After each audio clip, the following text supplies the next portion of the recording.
이제 한 3번 정도 오늘 그리고 또 송구영신 예배 1월 3일까지 온 가족 통합 예배를 드려서 제가 좀 많이 고민이 되고 기도가 됐습니다.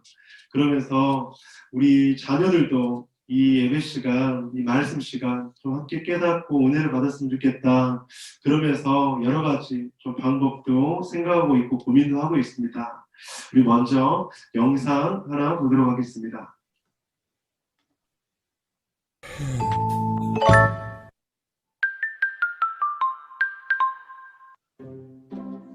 예호야, 오늘은 예수님을 만난 아저씨 이야기야. 그 아저씨 이름은 삭개오야. 삭개오? 그 아저씨는 세리장이었어. 세리는 나라에 내는 돈을 걷어들이는 사람이지. 세리장은 그 중에서도 우두머리야. 사람들에게 많은 돈을 걷어들여서 부자였대. 어느 날 예수님이 삭개오 아저씨가 사는 마을을 지나가시는 길이었어. 소문을 들은 삭개오 아저씨는 달려갔어. 예수님이 어떤 분이신가 궁금했거든. 그런데 이미 많은 사람이 모여 있었어. 삭개오 아저씨는 까치발했지만 예수님이 보이듯 말듯 보이지 않았어. 아저씨는 키가 정말 작았거든.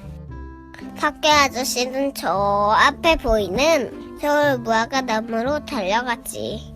이양차, 이양차, 차, 힘을 다해 나무로 올라갔어. 그랬더니 예수님이 정말 잘 보였어. 그때 예수님이 돌 무화과 나무로 걸어오셨어. 아저씨를 쳐다보시고는 삭개오야, 어서 내려오너라. 오늘 너희 집에서 지내야겠다. 나와 함께 가자. 아저씨는 너무 기뻐서 쏜살같이 내려와서는 예수님과 함께 갔어. 많은 사람들이 수군거렸어. 저 욕심쟁이 삭개오네 집에 들어가시는 거예요? 아니, 어떻게 그럴 수가 있지? 자기밖에 모르는데. 삭개오 아저씨는 그 자리에 멈춰섰어. 예수님 보세요. 제가 가진 재산의 절반을 가난한 사람들에게 나눠줄래요. 그리고 제가 만약 다른 사람의 것을 속여서 빼앗은 일이 있으면 4배로 갚겠어요. 예수님을 기뻐하면서 말씀하셨어. 오늘 삭개오네 집에 구원이 이르렀다. 이 사람도 아브라함의 자손 하나님의 자녀가 되었구나. 나는 잃어버린 사람을 찾아 구원하러 왔단다. 예수님을 만난 삭개오 아저씨는 새 사람이 되었어. 나랑 너랑 우리처럼 말이야. 오늘의 이야기 끝. 우리 교회학교 친구들 삭개오 이야기 잘 보셨죠? 여러분, 삭개오는 어떤 사람이었죠? 삭개오는 세리장이었습니다. 그리고 부자였습니다. 그리고 7절에 보면 죄인이었다, 그렇게 이야기를 하고 있어요. 세리장은 이스라엘에서 로마에 세금을 바쳤어야 되는데 그 세금을 받는 사람 중에 대장이었다, 그렇게 생각을 하시면 됩니다. 그리고 부자였어요. 당연히 세금을 징수할 때 바르지 못한 방법으로 세금을 징수해서 부자가 되었을 것입니다. 그리고 또 7절에서 보면 죄인이었다, 그렇게 이야기를 합니다. 당시 유대인들은 세리를 죄인이라고 칭하고 돈을 밝히는 자다, 이렇게 이야기를 하고 있었죠. 삭개오는 세리장이었고 부자였고 죄인이었습니다.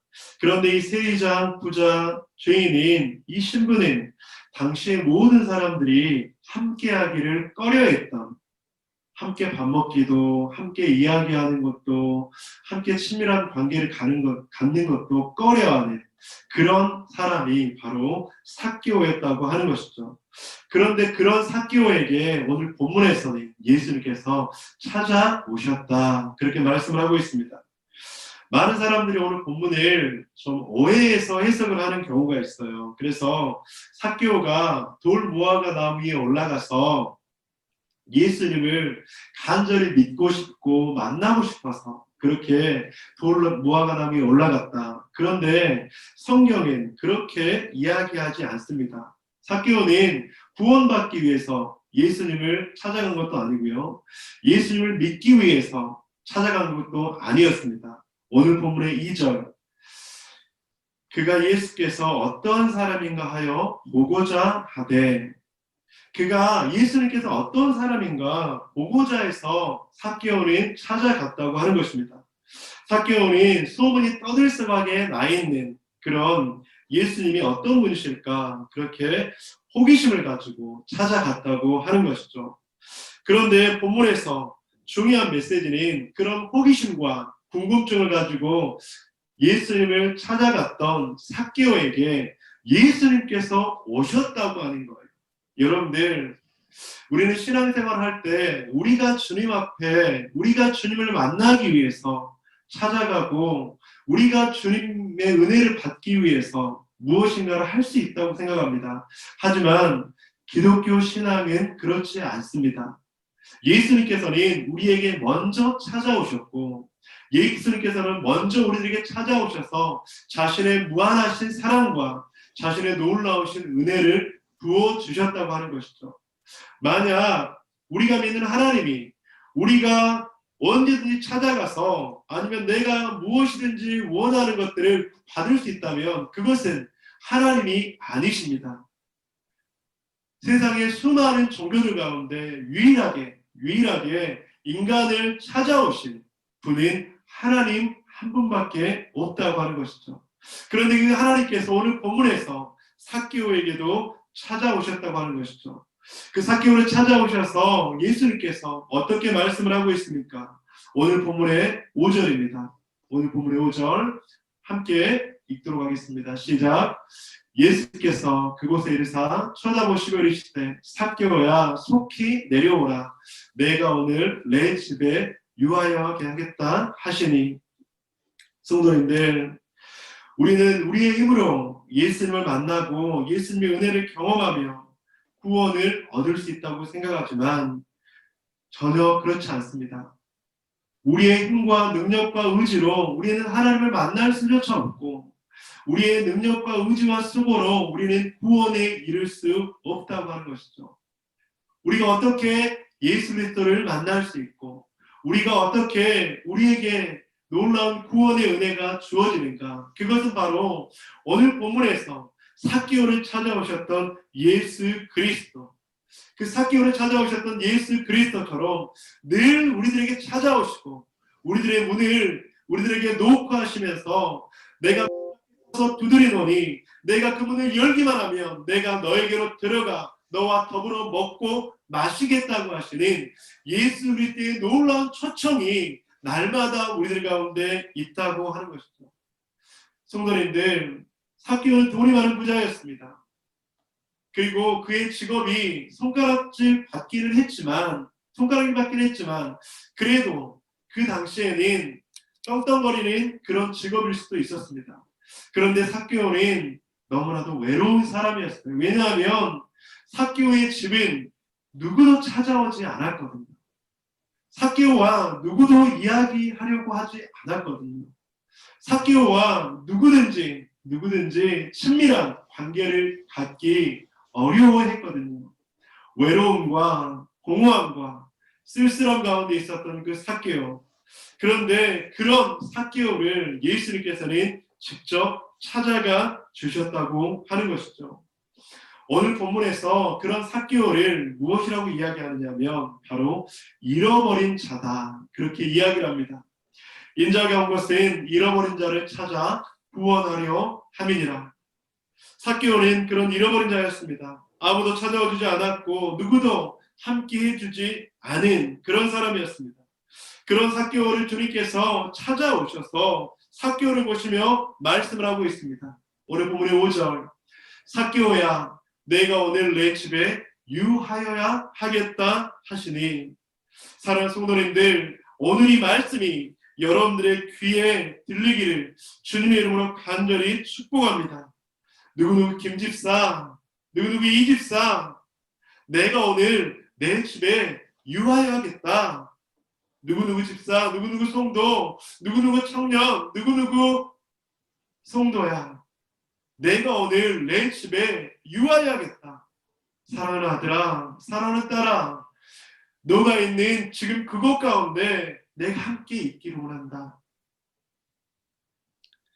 오늘 말씀을 준비하면서 마음 가운데 많은 부담감이 됐습니다. 지금 병원에서 또 의료원에서 치료소에서 예배 드릴 수도 없는 그 상황 가운데서 어떻게 성도님들에게 함께 주일 말씀을 전할까? 물론 여러분들 이 예배를 너무나도 사모하고 그렇게 기다리고 기대하셨겠지만 한편으로 저는 너무나도 부담이 많았습니다. 그러면서 기도했죠. 하나님, 어떻게 말씀을 전해야 합니까? 어떻게 말씀을 전해야 합니까? 그런데 하나님께서 오늘 말씀을 주시면서 선포하라는 거예요. 무엇을 선포하느냐? 무엇을 선포하냐 하면 더보는 교회 성도들에게 내가 더보는 교회 성도들과 함께 있겠다. 내가 더보는 교회 성도들이 있는 그 병원과 그리고 그 가정과 그리고 그 자가격리 장소와 그 성도들 너희들이 있는 그곳 가운데 함께 유하겠다. 이 말씀을 선포하라고 하시는 겁니다. 사랑하는 성도님들, 하나님께서는 오늘 말씀하신 것처럼 삭개오야, 내가 오늘 내 집에 함께 거할 거야. 이렇게 말씀했던 것처럼 여러분들이 있는 그곳 가운데서 예수 그리스도의 놀라운 그 사랑과 은혜와 함께 하심이 여러분과 함께 있을 줄 믿습니다. 그래서 예수님께서 여러분들의 마음을 만지실 거예요.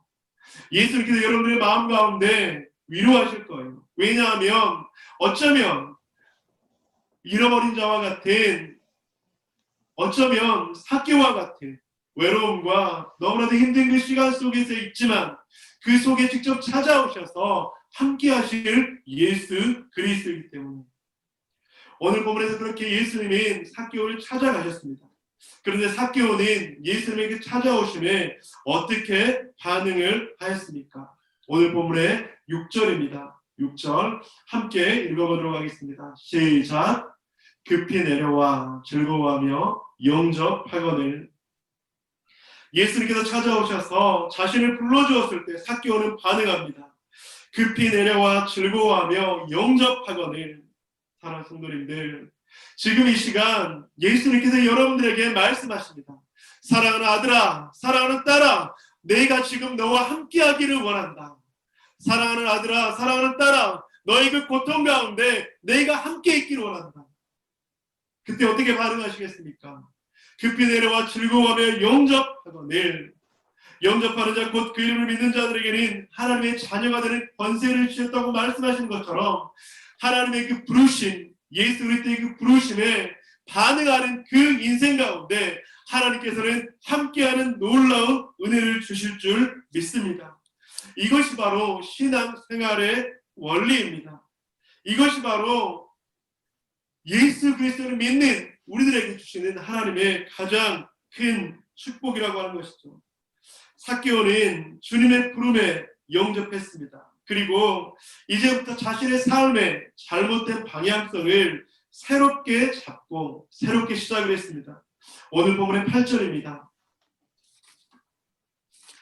삭개오가 서서 주께 여짜오되 주여 보시옵소서, 내 소유의 절반을 가난한 자들에게 주겠사오며 만일 누구의 것을 속여 빼앗은 일이 있으면 네 갑절이나 갚겠나이다.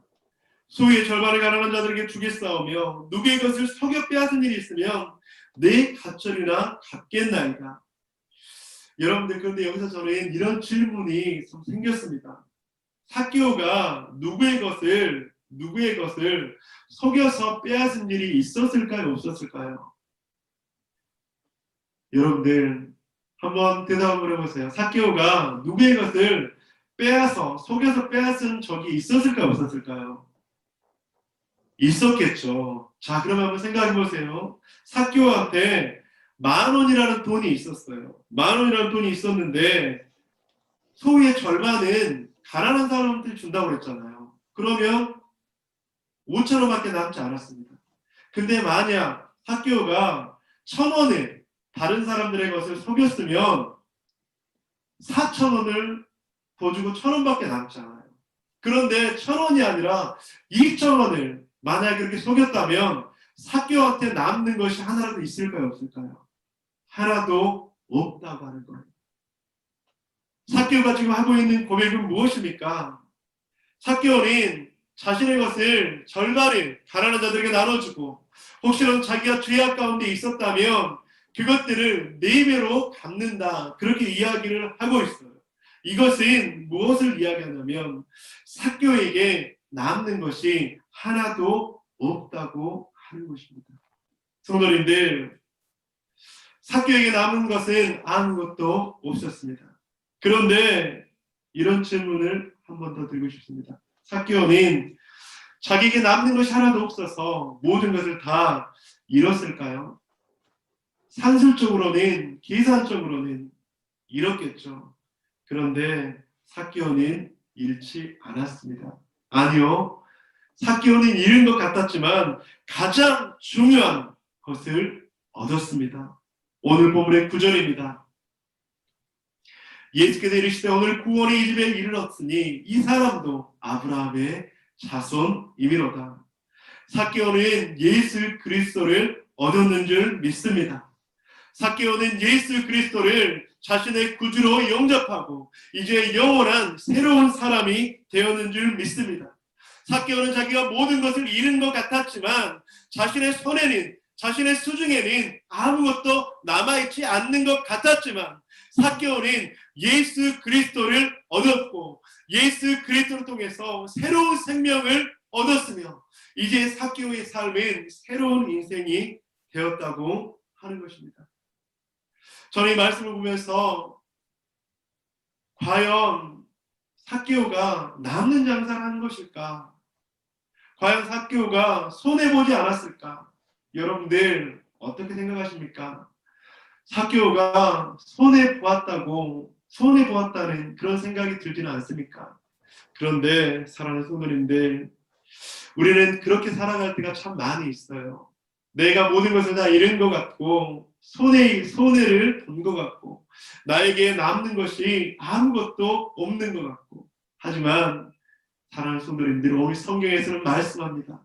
우리의 구주시요 우리의 능력이시요 우리의 소망 되신 예수 그리스도가 우리에게 남는다면 우리는 모든 것을 얻은 것인 줄 믿습니다. 예수 그리스도가 우리의 소망이 되시고 예수 그리스도가 우리의 능력이 되신다면 우리는 절대로 모든 것을 잃은 것이 아닌 줄 믿습니다. 2020년 이제 마지막 주일 예배를 드리면서 저도 저 자신을 좀 돌아보면서 올 한 해 참 많은 것을 잃은 것 같다. 그런 생각들이 참 많이 들었어요. 예배의 자리를 잃어버린 것 같고 교회의 사명을 잃어버린 것 같고 무엇인가 할 수 있는 것이 아무것도 없어서 잃어버린 것 같고 특별히 우리 교회 성도님들이 그렇게 확진을 받으면서 심장이 타 들어가는 것 같은 그런 마음과 함께 내 안에 잃어버린 것 같은 그런 마음들이 너무나도 많은 거예요. 그러면서 하나님 앞에 그렇게 기도하면서 하나님 모든 것을 다 잃은 것이 아닌가요? 근데 하나님께서는 절대로 아니라고 말씀하시더라고요. 사랑하는 성도님들, 저는 그러면서 이번 2020년 이 코로나로 말미암아서 많은 것을 잃은 것 같았지만 얻은 것이 더 많았습니다. 성도 한 사람 한 사람 바라보면서 그 사람의 믿음을 보게 되었고 어떠한 상황 속에서도 감사와 어떠한 상황 속에서도 주님을 바라보는 그런 믿음을 다시 한번 보게 되었고 어떠한 상황 속에서도 다시 한번 주님 앞에 기도하는 그 모습을 보면서 너무나도 많은 것들을 보고 경험하고 얻는 그런 시간이었습니다. 사랑하는 성도님들, 우리가 다 이렇다고 생각할 수 있지만 자세히 한번 보십시다. 자세히 한번 봐보자고요. 다 잃었는지 아니면 잃은 것 같았는데 우리 안에 남아있는 그 무엇이 있지는 않는지. 많은 분들이 저한테 위로의 메시지를 보내주시고 또 전화를 해주시고 그러면서 한 집사님이 저한테 그러더라고요. 목사님, 전화위복이 될 겁니다. 이 정도만 하기 천만다행입니다. 그리고 내년에 더 기대가 됩니다. 저는 그러면서 코로나로 많은 것들을 잃은 것 같았는데 희망을 얻었습니다. 그 성도님의 그 귀한 위로와 격려의 그 메시지가 얼마나 큰 힘이 되는지, 사랑하는 성도님들, 우리는 많은 것을 잃은 것 같다고 생각하지만 저는 보니까 얻은 게 더 많더라고요. 우리 사랑하는 성도님 한 분 한 분의 그 믿음의 고백을 들었고, 사랑하는 성도님 한 분 한 분의 그 믿음의 고백을 통해서 다시 한번 우리 공동체를 향한 하나님의 그 놀라운 은혜로 말미암아서 우리 공동체가 하나님의 그 귀하게 쓰임받을 수 있구나. 또한 성도님은 저한테 이렇게 이야기하더라고요. 목사님, 이것보다 더, 코로나보다 더 이제 힘든 일이 있겠어요? 저한테 그런 이야기를 하시더라고요. 여러분들, 2020년, 어쩌면 이 코로나보다 더 힘든 일은 우리 교회에 이제 없을 것입니다. 그리고 하나님께서 우리 공동체를 책임져 주시고, 하나님께서 우리 공동체를 그렇게 잃은 것 같지만, 잃은 것이 아니라 오늘 본문에서 이야기했던 것처럼 내가 오늘 내 집에 유하여야겠다. 내가 너희 더모든 교회에 있겠다. 내가 너희 성도의 집에 있겠다. 내가 너와 함께 하겠다. 그런 하나님의 그 놀라운 메시지가 2020년을 마무리하면서 우리 사랑하는 성도님들의 그 마음과 귓가에 그리고 가득하시기를 주님의 이름으로 간절히 축복합니다. 욥기서 23장 10절에서는 말씀합니다. 그러나 내가 가는 길을 그가 아시나니 그가 나를 단련하신 후에는 내가 순금같이 되어 나오리라. 사랑하는 성도님들, 우리 공동체 그리고 사랑하는 성도님 한 분 한 분을 그렇게 나오게 하실 줄 믿습니다. 지금 이 단련의 이 시간, 너무나도 힘들고 아프고 어려운 이 시간, 하나님께서 우리를 단련하셔서 순금같이 나오게 하실 줄 믿습니다. 말씀을 마무리하도록 하겠습니다. 예수님께서는 삭개오를 찾아가셔서 그에게 말씀합니다. 내가 너의 집에 유하여야겠다. 그 메시지가 성도님들에게 하시는 메시지가 되시기를 간절히 축복합니다. 지금 예수님께서 여러분들의 그 10년 가운데 그렇게 말씀하시기를 축복합니다. 누구누구 집사, 내가 너의 있는 그곳 가운데 유하여야겠다. 내가 지금 너가 누워있는 그곳 가운데 유하여야겠다. 내가 지금 너의 마음 가운데 함께 있어야겠다. 그렇게 주님께서 우리들의 마음을 두드리실 때 어떻게 반응하시겠습니까? 삭개오는 그렇게 반응했죠. 급히 내려와 즐거워하며 영접하거늘 우리의 마음의 문을 두드리시고 너희 집에 거하야겠다. 그렇게 말씀하시는 그 주님께 반응하시면서 주님, 저와 함께 해주세요. 주님, 저의 집에 거해주세요. 주님, 제가 있는 이곳 가운데 거해주세요. 주님, 제가 있는 이 상황 속에서 함께 해주세요. 그렇게 올 한 해를 마무리하고 그리고 다가오는 2021년 송구영신 예배를 기대로 소망으로 그렇게 맞이하는 저와 여러분이 되시기를 주님의 이름으로 간절히 축원드립니다. 사랑하는 성도님들, 이 또한 지나갈 것입니다. 그리고 저도 여러분들의 그 기도를 말미암아서 힘내고 있고 그리고 또 지금 고통 중에 있는 성도님들도 여러분의 기도로 말미암아서 귀하게 힘내고 있습니다. 우리 조금만 더 버티고 주님의 은혜 가운데서 다시 볼 그날까지 함께 하시기를 주님의 이름으로 간절히 축원드립니다.